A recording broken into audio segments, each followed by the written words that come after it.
Olá pessoal, vamos falar hoje sobre uma expressão muito utilizada na Bíblia: o Filho do Homem. Ela aparece na Bíblia 186 vezes, sendo que 104 vezes ocorre no Antigo Testamento em hebraico e 82 vezes no Novo Testamento em grego. Ela aparece em Números, no livro de Jó, nos Salmos, Isaías, Ezequiel, Daniel, Mateus, Marcos, Lucas, João, quer dizer, nos 4 evangelhos, em Atos e Hebreus. Apesar de ser encontrada diversas vezes na Bíblia, esta expressão possui vários significados, a depender do livro em que ela aparece. Então eu estive pesquisando e peguei um texto. Eu vou dar alguns exemplos. Lembrando que eu estou estudando isso. Não quer dizer que o que eu vou falar é o que todo mundo concorda, porque eu estou aprendendo também. Não sou dono da verdade, pelo contrário. Em Números, ela é apresentada diferenciando o caráter de Deus do caráter humano. No livro de Jó, ela é usada pelo personagem Jó e 2 de seus amigos, sempre expressando a ideia de que o ser humano não é nada e é passageiro. Quanto menos o homem, que é gusano,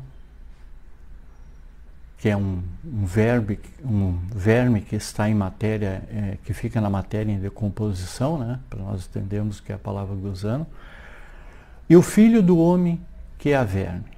Isso está em Jó 25, versículo 6.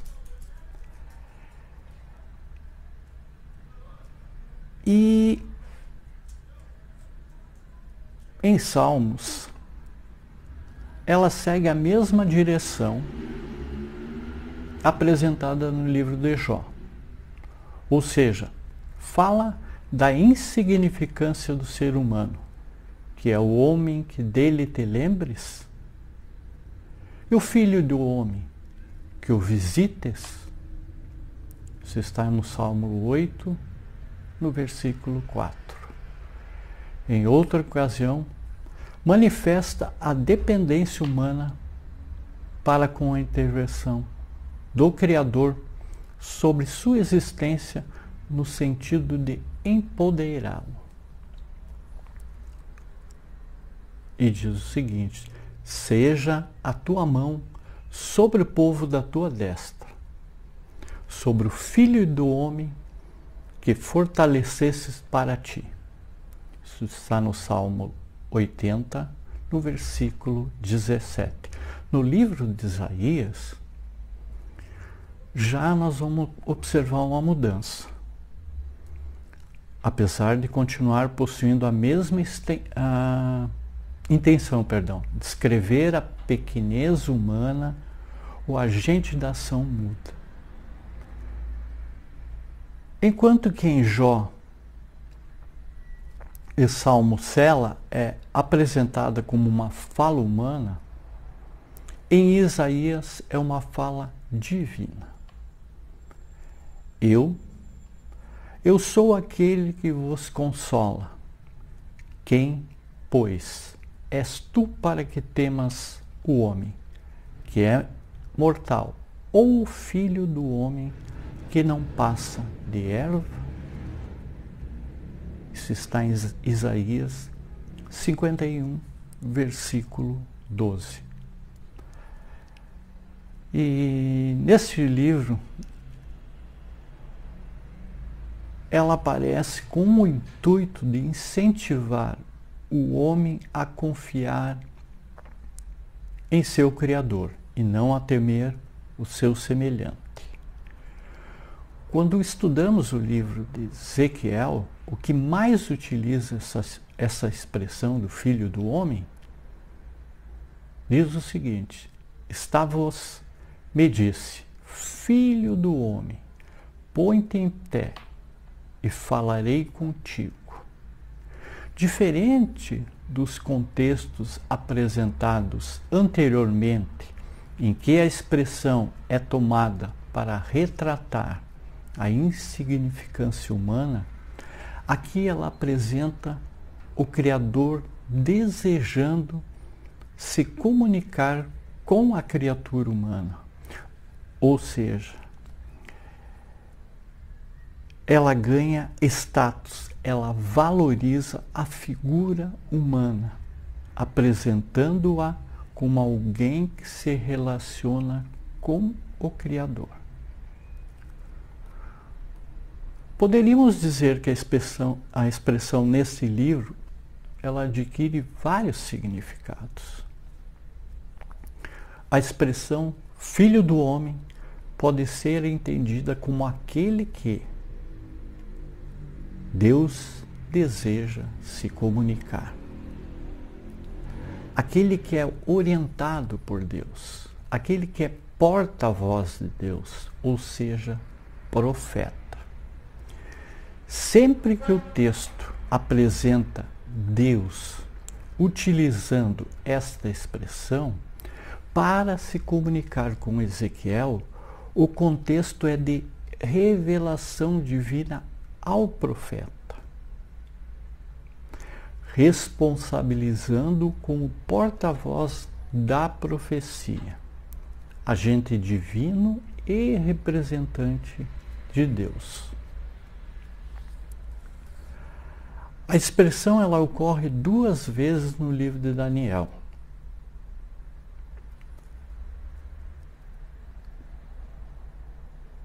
Em um dos casos, possui o sentido semelhante ao que ocorre em Ezequiel. E em outro, ganha caráter messiânico. A diferença é que, ao invés de Deus falar diretamente com Daniel, ele envia um anjo, Gabriel, para lhe dar instruções. Semelhante ao que ocorre em Ezequiel, Daniel é chamado de Filho do Homem. Nessa frase, veio, pois, para perto de onde eu estava, ao chegar, ele fica amedrontado e prostei-me com o rosto em terra. Mas ele me disse: entende, filho do homem, pois esta visão se refere ao tempo do fim. Isso está em Daniel 8, versículo 17. Apesar da semelhança com o livro de Ezequiel, entendemos que esta expressão cresce em status neste livro, posto que Daniel, além de ser um filho do homem a quem Deus deseja fazer revelações, é chamado por um anjo de homem muito amado. Ele me disse: Daniel, homem muito amado, está atento às palavras que eu vou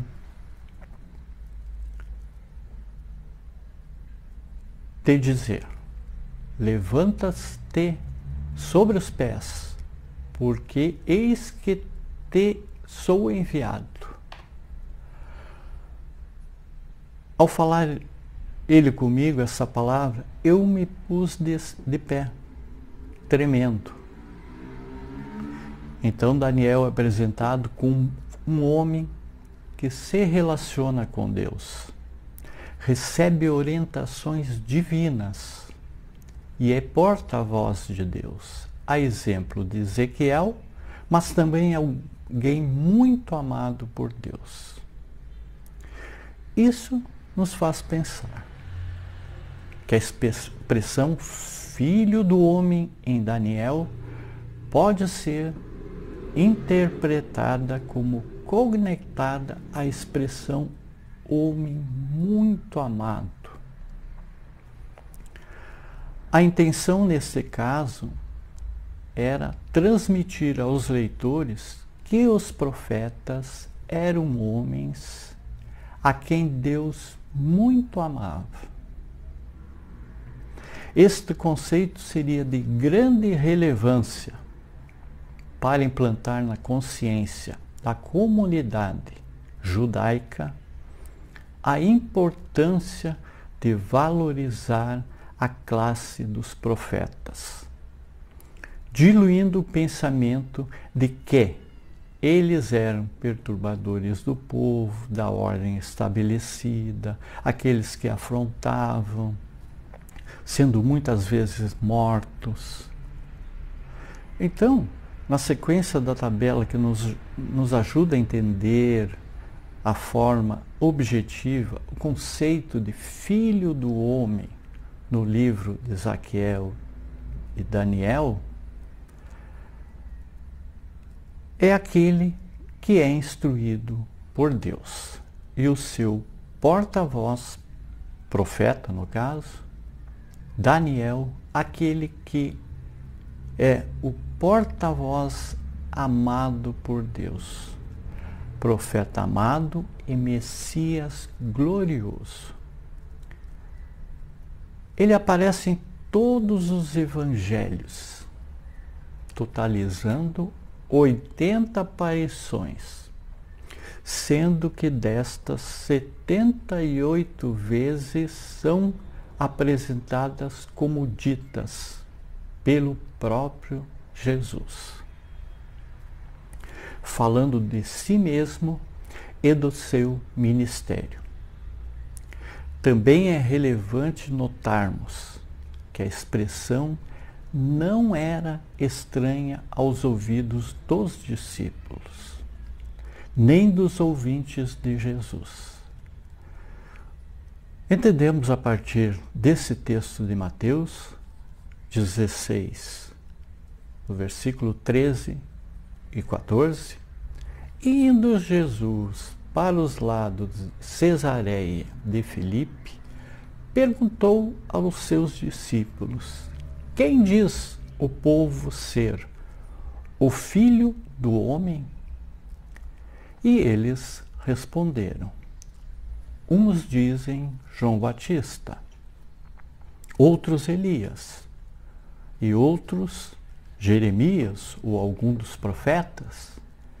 Fica claro que a reação de todos acerca de Jesus era compará-lo com os profetas, ou seja, entendiam que Jesus em várias ocasiões se apresentou a si mesmo como Filho do Homem. Estava associado à figura de algum profeta. Por mais que houvesse divergências acerca de qual profeta ele deveria ser associado.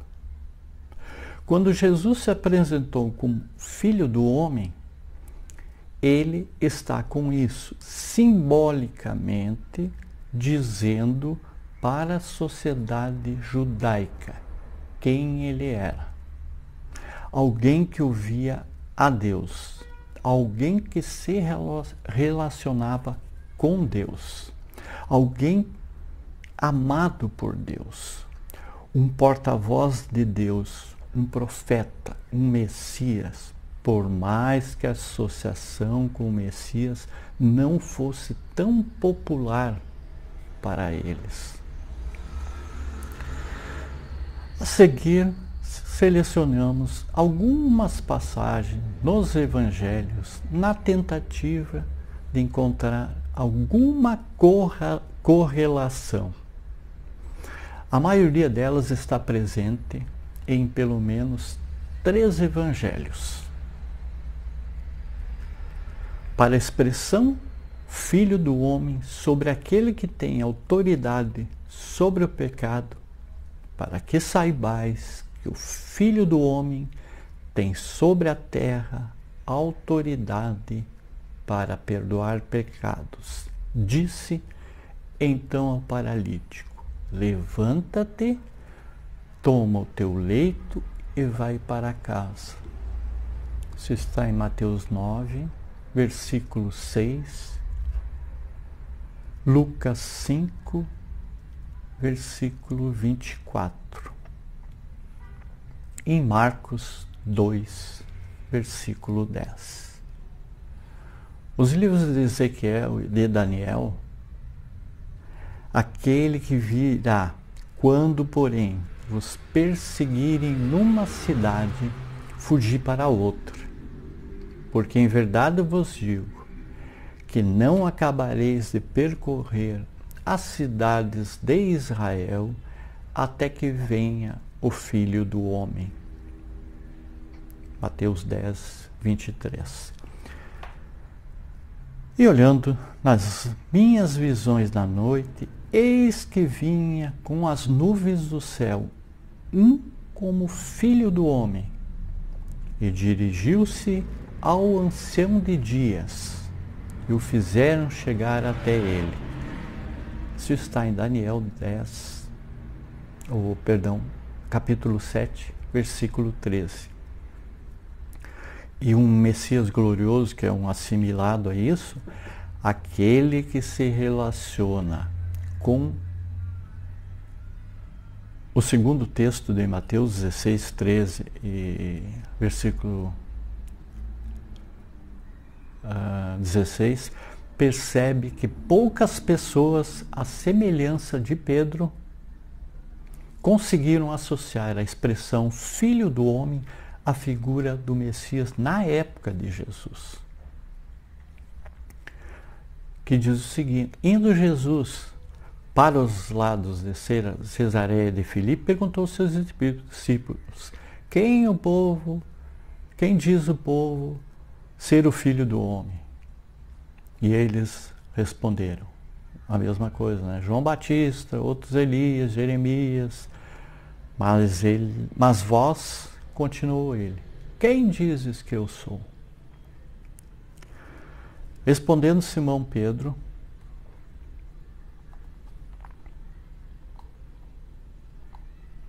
disse: tu és o Cristo, o Filho de Deus, vivo. Pecadores veio o Filho do Homem que come a carne, que come e bebe, e diz: eis aí o glutão e bebedor de vinho, amigo de publicanos e pecadores. Mas a sabedoria é justificada por suas obras. Isso está em Mateus 11, 19 e em Lucas 7, 34. Aquele que tem autoridade sobre o sábado, aquele que tem autoridade sobre os anjos, aquele que julga as obras humanas, aquele que ressuscita dos mortos, aquele que assentará em um trono de glória. Porque o Filho do Homem é Senhor do sábado.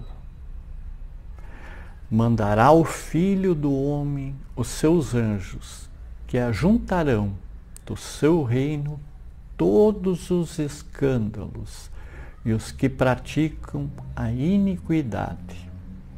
Porque o Filho do Homem há de vir na glória de seu Pai, com os seus anjos, e então retribuirá a cada um conforme as suas obras.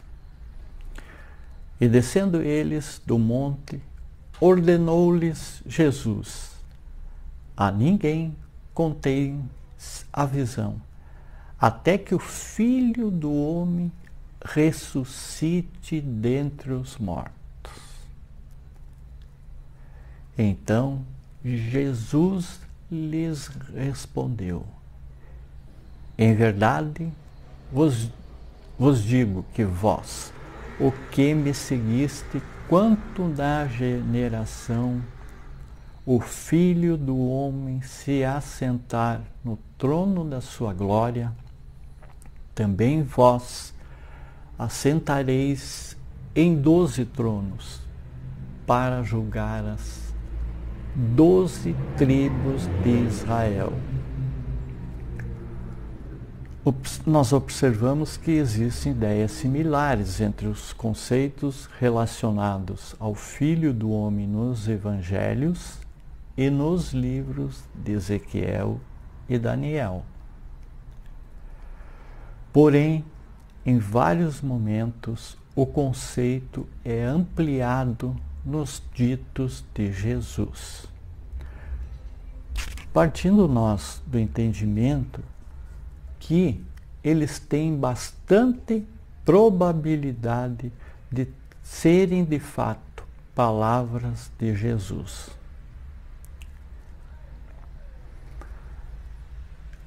E para finalizar, além de todo o aparato simbólico que a expressão carregava, nos evangelhos ela agrega pelo menos 8 significados. Ela passa a transmitir o conceito de alguém que tem autoridade sobre o pecado, autoridade sobre a morte, autoridade sobre os anjos, autoridade sobre o sábado e desejo de se relacionar com pecadores, missão de ser substituto de pecadores, além de ter uma mensagem que não agradaria a todos. Gratidão a todos.